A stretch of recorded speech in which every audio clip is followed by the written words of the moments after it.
महाभारत का युद्ध समाप्त होने के बाद पांडवों द्वारा श्री कृष्ण के कहने पर अश्वमेध यज्ञ का आयोजन किया गया। अश्वमेध यज्ञ के बाद घोड़ा छोड़ा जाता है और वह घोड़ा जहां तक जाता है वहां तक उस राज्य के राजा की दास्तां स्वीकार कर ली जाती है।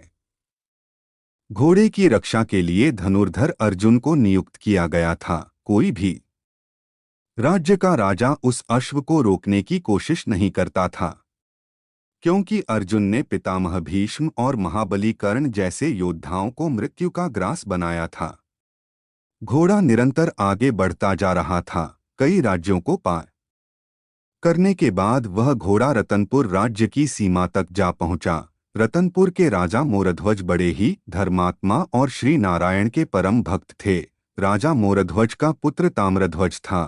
धीरध्वज ने अल्प आयु में ही युद्ध कला में सर्व शिक्षा प्राप्त कर ली थी। वीर धीर ध्वज ने अश्वमेध का वह घोड़ा रोक लिया और घोड़े के रक्षक अर्जुन की प्रतीक्षा करने लगा। सेना सहित धनुर्धर अर्जुन वहां पहुंचे और उस वीर बालक से कहा, हे बालक, तुमने जिस घोड़े को रोका है वह चक्रवर्ती सम्राट युधिष्ठिर के अश्वमेध यज्ञ का घोड़ा है, जिसकी सुरक्षा में मैं स्वयं खड़ा हूं। इस घोड़े को पकड़ने का साहस किसी भी राज्य के राजा ने नहीं किया। जिसके राज्य में इस घोड़े ने अपने पैर रखे हैं उस राज्य के राजा ने महाराज युधिष्ठिर की दास्तां स्वीकार कर ली है। मैं तुम्हारी भूल समझकर तुम्हें क्षमा करता हूं, इसलिए तुम यह घोड़ा छोड़ दो। इस बात पर ताम्रध्वज ने अपनी वीरता का परिचय देते हुए कहा कि हे अर्जुन, सिर्फ आप ही कहोगे या मेरी भी सुनोगे? मैं रतनपुर का भावी सम्राट ताम्रध्वज हूँ। मेरे पिता मयूरध्वज और माता विद्याधरणी है। मैं क्षत्रिय पुत्र हूँ और क्षत्रिय कभी किसी का दास नहीं होता।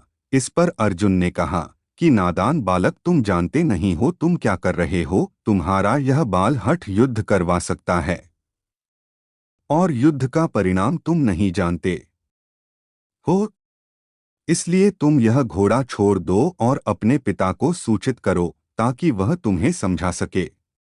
ताम्रध्वज ने अपनी वाक्पटुता से अर्जुन पर पलटवार किया और कहा, हे कुंती नंदन अर्जुन, क्षत्रिय पुत्र बाल्यकाल अवश्य अपने पिता की गोद में व्यतीत करता है, परंतु जवानी में क्षत्रिय पुत्र का क्षत्रित्व परिपक्व हो जाता है। यदि तुम्हें घोड़ा चाहिए तो तुम्हें मुझे अपने बाहुबल से प्राप्त करना होगा। व्यर्थ में अपना योगदान कर के समय खराब ना करें। अर्जुन ने ताम्रध्वज से कहा, है मूर्ख ताम्रध्वज, तुझसे युद्ध करके मैं अपयश का भागी नहीं बनना चाहता हूँ, इसलिए मैं अपने बाण से तुझे तेरी माता की गोद में सकुशल पहुंचा देता हूँ। और अर्जुन ने बाण चलाया, परंतु ताम्रध्वज कोई कायर बालक नहीं था, वह भी शस्त्र कलाओं में प्रवीण था। ताम्रध्वज ने न सिर्फ अर्जुन द्वारा चलाए गए बाण का उत्तर दिया, बल्कि ताम्रध्वज के तीर ने अर्जुन के सारथी को गिरा दिया। बालक ताम्रध्वज की वीरता को देख अर्जुन चकित रह गए। अब तक जिसे वह एक साधारण बालक समझ रहे थे, वे एक श्रेष्ठ धनुर्धर थे। और ताम्रध्वज को गंभीरता से लेते हुए दोनों के बीच भयंकर युद्ध चालू हो गया। ताम्रध्वज ने अर्जुन का वीरता पूर्वक सामना किया और अपने एक तीर से महाबली अर्जुन को मूर्छित कर दिया।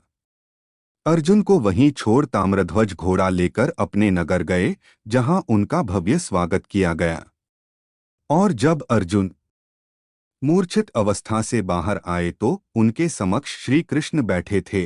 अर्जुन ने श्री कृष्ण से कहा, हे भगवान, यह सब आपकी माया का ही चमत्कार है, अन्यथा वह बालक युद्ध में अर्जुन से नहीं जीत सकता था। इस पर श्री कृष्ण ने अर्जुन से कहा, हे अर्जुन, तुम अभी भी भ्रम में हो। तुम यह सोचते हो कि संसार में तुमसे बड़ा योद्धा कोई नहीं है और तुमसे बड़ा मेरा भक्त भी कोई नहीं है।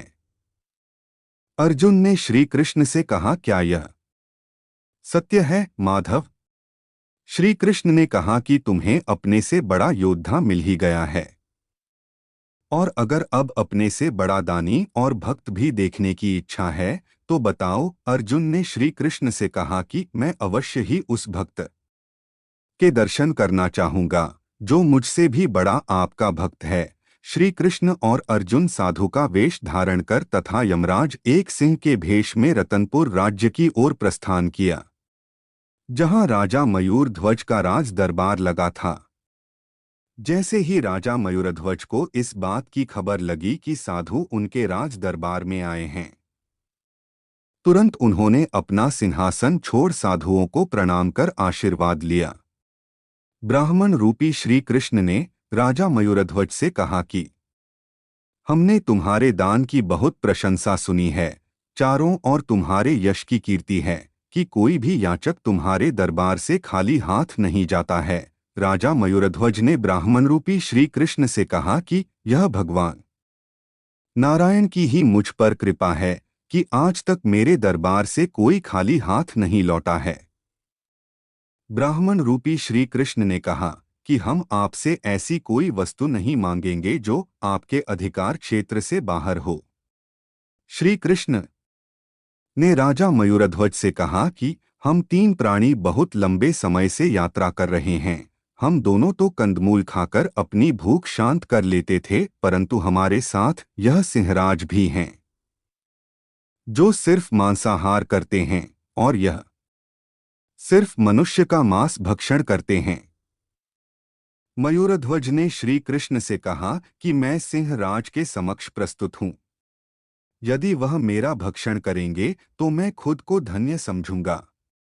श्री कृष्ण ने कहा कि पृथ्वी पर स्वयं को दान करने वालों की कमी नहीं है। यदि तेरे जैसा भोजन करते तो हमें आपके पास आने की जरूरत नहीं होती, तो मैं आपकी किया व्यवस्था कर सकता हूँ। ब्राह्मण बने श्री कृष्ण ने राजा मयूरध्वज से कहा कि हमारे सिंह के भोजन के लिए आपको अपनी रानी सहित आरा लेकर अपने पुत्र ताम्रध्वज को चीरना होगा, जिससे सिंहराज भोजन कर सकें। श्री कृष्ण की आवाज सुनकर सारा दरबार आश्चर्यचकित हो गया। स्वयं अर्जुन श्री कृष्ण के इस तरह की बात से डर गए। एक क्षण के लिए राजा मयूरध्वज भी डगमगाए, परंतु समझ गए। राजा मयूरध्वज ने कहा कि हे महात्मा, धन्य है मेरा पुत्र ताम्रध्वज जिसे आपने सिंहराज के आहार के लिए चुना है। श्री कृष्ण ने राजा मयूरध्वज से कहा कि पुत्र को चढ़ाते समय यदि माता पिता की आंखों में आंसू आए तो सिंहराज भोजन स्वीकार नहीं करेंगे। राजा मयूरध्वज ने अपने पुत्र और पत्नी को भी राजी कर लिया। अर्जुन राजा के इस प्रकार समर्पण और वचनबद्ध बातों को देखकर आश्चर्यचकित रह गया। इसके बाद राजा ने आरा उठाया और अपने इकलौते पुत्र के सिर पर रखकर परम पिता परमात्मा का स्मरण करते हुए अपने पुत्र को चीर दिया। अर्जुन चौंककर मूर्छित हो गए। आरे से निरंतर उनके शरीर के दो भाग किए जा रहे थे। इस तरह ताम्रध्वज का शरीर दो भागों में बंट गया। राजा मयूरध्वज ने ब्राह्मण से कहा कि महात्मा अपने सिंह को भोजन करवाइए। सिंहराज ने आगे बढ़कर ताम्रध्वज का दाया भाग खा लिया। तभी ताम्रध्वज की माता की बाईं आंख से आंसू टपक पड़े। श्री कृष्ण ने महारानी से पूछा कि यह आंसू किस लिए। तब रानी ने कहा कि महान पितृभक्त ताम्रध्वज के दाहिने अंग को डोट तो आपने स्वीकार कर लिया, परंतु वाम अंग को छोड़ दिया, इसी कारण मेरी बाईं ओर से आंसू निकल पड़े। इस दृश्य को देख अर्जुन का घमंड चूर चूर हो गया। भक्ति का ऐसा प्रकाश अर्जुन ने अपने जीवन में कभी नहीं देखा था। इसके बाद ब्राह्मणों के लिए सात्विक भोजन की व्यवस्था की गई। श्री कृष्ण ने राजा मयूरध्वज से कहा कि तुम्हारे पुत्र को बैकुंठ में स्थान मिलेगा। ईश्वर तुम्हारे दान भक्ति से अति प्रसन्न रहता है और वह कभी अपने भक्तों का अहित नहीं करेंगे। ब्राह्मण रूपी श्री कृष्ण ने राजा से कहा कि अपनी दाहिनी तरफ देखें, आपके अलौकिक कार्य का फल आपको मिल चुका है। जैसे ही राजा ने अपनी दाहिनी तरफ देखा, ताम्रध्वज जीवित अवस्था में खड़ा था। अपने पुत्र को देख रानी ने उसे गले से लगा लिया। राजा मयूरध्वज ने ब्राह्मण से कहा कि आप कौन हैं और किस कारण आपने मेरी इतनी कठिन परीक्षा ली। भगवान श्री कृष्ण ने अपने विराट रूप के दर्शन राजा मयूरध्वज को दिए और मयूरध्वज श्री कृष्ण के चरणों में गिर गए। यह दृश्य देख अर्जुन उस महादानी राजा मयूरध्वज के पैरों में गिर गए और इस तरह अर्जुन का अहंकार नष्ट हो गया।